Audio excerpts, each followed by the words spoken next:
As I said, I mean, often it's friends or relatives who comment about them. A lot of people, they recognise they're feeling sad. They won't say they're feeling depressed. They'll come in and say, I'm just feeling sad. One of the major presentations, fatigue. Fatigue is really common in anxiety, stress, depression. And they just know that they're not right. And often they'll come in and they'll have some physical symptoms as well. Because, when you're depressed, it can cause insomnia.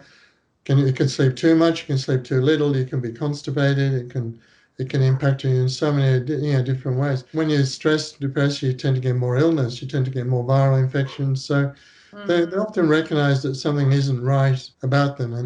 And a lot of the time they've tried alternative methods. They've taken vitamins. A lot of them have been to naturopaths. You could be not the first port of call. They could have done other things first. They come in so many different ways.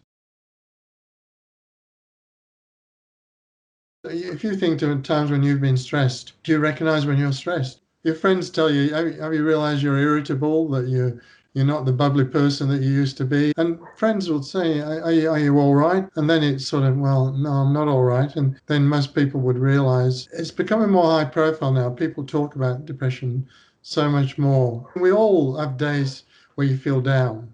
If anybody who hasn't had a down day is lying, because everybody occasionally has a down day where and you don't often, you can't put a finger on it. You just feel down for no particular reason. That's just the way it is. The people themselves rely on friends and relatives, to give them some hint that they may need to see somebody. Women tend to be more conducive to that. They're more receptive to hearing the message. I think men, it has to get more severe stage. But I'm generalizing here now, and I think it's changing. I do something called a DAS, which is a depression, anxiety, stress assessment. And it's just a questionnaire, and there's a short and there's a long DAS. When you get it, it tells you what level of anxiety, stress, and depression they have and how severe it is. Is it mild, moderate, severe, extreme? Are they in the normal range? So that gives you some sort of guideline as to how severe they are. As a doctor, what you've got to realize is there's a lot more that people can do for themselves is to encourage people to help themselves. That's the number primary thing to do. And two of the ways to help yourself is by learning to relax, learning to meditate. If people can learn to meditate, that is really, really tremendous thing to help manage stress, insomnia, anxiety, and so on and so forth. So just if you can get someone to do a meditation course, or just to go online and to do the Headspace meditation program, that's really terrific. The second thing is exercise. Exercise by itself is just as effective as any form of psychological management and any form of medication. In terms of depression, exercise has a major improvement. By the time they get to the psychologist, their GP should have talked to them about exercise and meditation. And I'm going to refer them. I do a mental health plan, and I refer them, often with a mental health plan, to a specific psychologist. But the mental health plan doesn't mean they have to keep seeing the same psychologist. Now, I could recommend one, but when you're dealing with mental health problems, it's very important to have rapport. And if you refer them to a psychologist and they just don't get on, it's important that they have the flexibility. And the mental health plan means that they can see any psychologist. It doesn't fix them to one. What I'm doing is I do a lot of things that psychologists do because I use cognitive therapy now. First thing is you have to go into the history of the patient and you have to assess the patient, because a lot of people that suffer any psychological problem, they've got pre-existing issues. But some people haven't. Some people, the world around them collapses and it's stressful and it causes anxiety and they've got mortgage payments to make and they get more and more anxious. But these are, well-balanced people that have never had any issues. But then you've got other people and you talk to them and you can see that, these people have had ongoing psychological issues, that go back a lot of years. And, this is just another event for them, and they've had, or they've got predispositions. So one of the things is to take a history, and obviously family history is important, because if there's a family history of depression,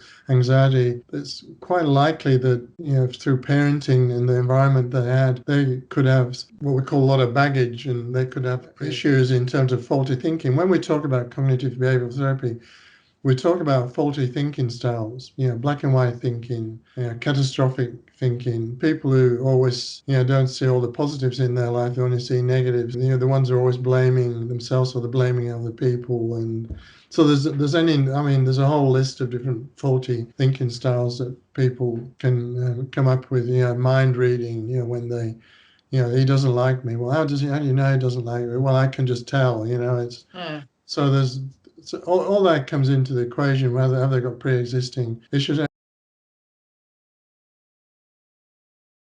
The other thing is, when people come to see you is if they're very severe, I often look at medication. I'm not a person who's very keen on medication, but for example, I had a businessman, this is going back a few years, so this is pre-COVID, and his business had sort of gone belly up through no fault of his own. He'd been conned and someone had taken advantage of him, and he'd suffered a terrific loss, which meant that he probably would have to sell his house to pay off his debts. I haven't consulted him for some time, but I actually bumped into him the other day coming out of the surgery. He ended up on 2 different medications to get him through. So I think, medications is important.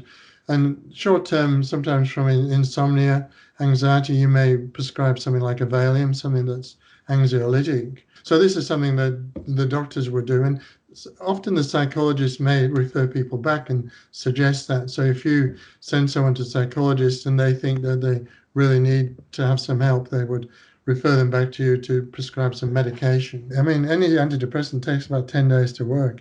And then the first one might not work, and then you have to put them on another one. And it could be the third one. So it could be a month before you start to get some treatment that's working. And even though you refer them to a psychologist and you're doing some counseling, there always is that vulnerable period. And some people seem to go from being reasonably good, they're functioning quite well, to being suicidal. I mean, this patient I'm treating just at the moment he's had 2 suicide attempts this year. The last one was at Easter. After the first one, he had a stint through the Veterans Affairs. They had him in hospital, for about 10 days. If you suspect someone is at that level, it's hospitalization for their own safety. This would be a primary consideration.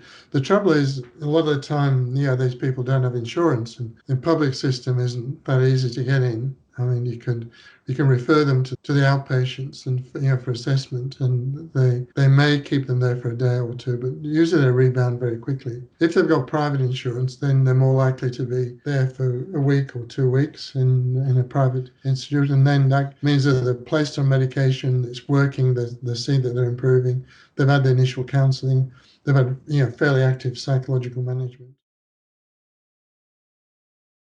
I think for most people, they can work through these situations. They can change. And I think one of the things about timeline therapy is telling people that you can change and you can be in control of the changes that you want to make. The positive thinking, the rehearsal, the mental rehearsal, within, the bounds of reality where you want to go, you can go. And I've seen one young girl, she would have been 17 or 18 and you couldn't get a word out of her. And after she went through mental rehearsal, and you couldn't stop her talking. She was like a chatterbox all the time. She became from the most introverted to extroverted. It was an absolutely worthwhile cause. Anything that draws attention to mental health and makes people realize that everybody's got a responsibility to be aware of everybody else. We can't just put our heads in the sand and ignore other people. If we think that they are under pressure, we've got to do something about it. Even a question, are you all right?